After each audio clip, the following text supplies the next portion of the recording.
There's something going on in the royal household, and this week has been no different. And every Saturday I love to give you a rundown, and who better to do so than Angela Levin, royal biographer. Angela, it's been a very busy week. Talk to me. What's going on? Well, I mean, I too am obsessed by the jam, actually. Of all the things that interest me less is jam. I can't bear jam, but it's also silly because they've actually said all of it is come from fruit on their house, in their garden. And I thought, well, how come is that? Does it mean there's only 50 and the rest of us can't actually even taste this jam? Or what? And also, is this the time when you're going to get raspberries and strawberries? I don't know. But anyway, it seemed I didn't believe that, really. And, of course, it was the other sentence that was added was that King Charles used to buy his inn. I thought, there you are. You're just sort of building up against him. And also, I thought that was too funny for words, is that we heard that it went round to all these 50 people who are friends and she hoped would publish it. They had the number 17 out of 50 on the one we saw, and there was another one that came up 10 or 50. And I thought, it's not like a painting, is it? It's not like the wonderful thing that somebody's going to make and you're going to keep it forever. Are we meant to keep the empty jar, or are we meant to keep the jam because it's so special? At $30 a jam. The never-ending saga of Prince Harry and Meghan Markle, because, apparently, quiet dignity and private living are just too passé. Today, we're diving into yet another chapter in the royal exile drama, this time with insights from royal biographer Angela Levin, who isn't pulling any punches. Let's break this down. So, let me get this straight. Harry, who has officially declared his primary residence as the United States, has been throwing legal tantrums over the British government not footing the bill for his round-the-clock royal security. The same Britain he and Meghan claimed was an inhospitable den of systemic oppression? Look, you can't ghost a country, vilify its institutions on a global scale, and then expect it to roll out the red carpet every time you fancy a visit. That's like quitting your job in a spectacular blaze of bridges burned, then demanding an office key and a full salary whenever you feel like popping in for a coffee. And speaking of global ambitions, Meghan is now venturing into jam. Yes, you heard that right, jars of overpriced fruit spread, courtesy of a duchess who once deemed Britain too small for her aspirations.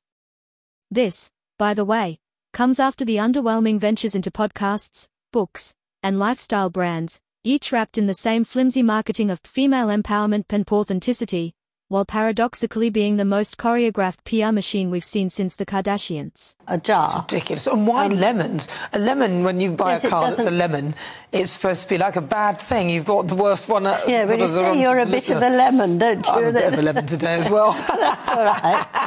Yeah.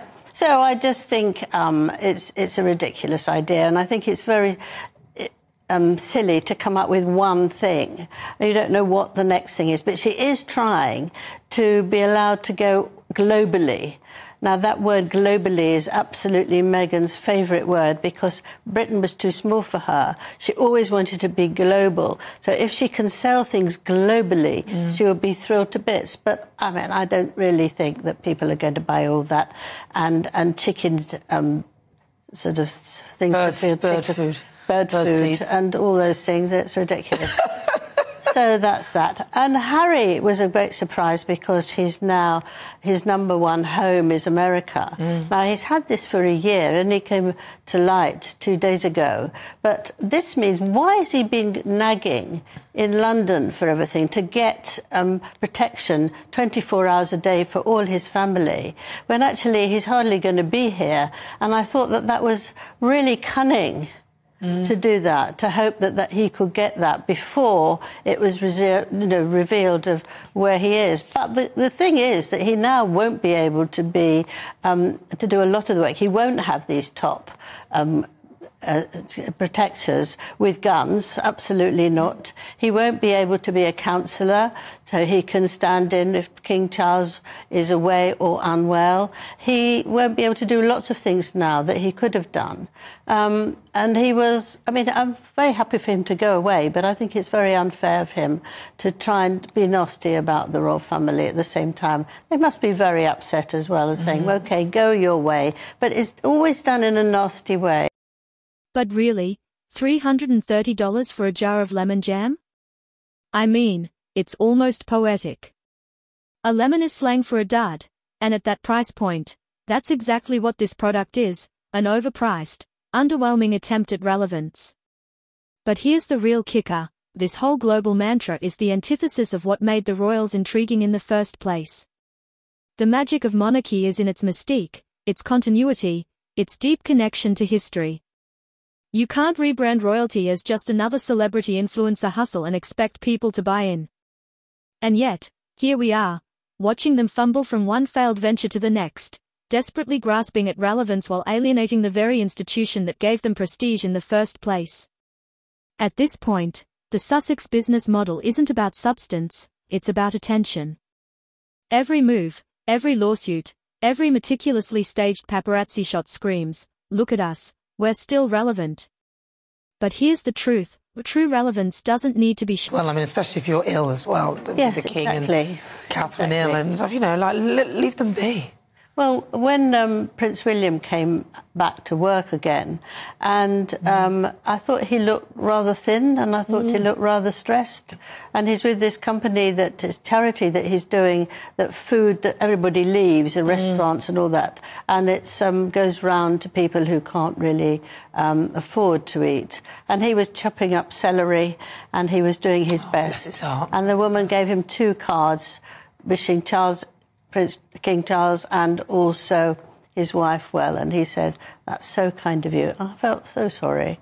Yeah, it's been very difficult for them, really. Yeah, it's very, very difficult. Because Catherine's so young to be diagnosed with that kind of cancer as well. And we don't know what it is, no. So it makes you feel both curious and knowing that it's not your business, but you really want her to be well.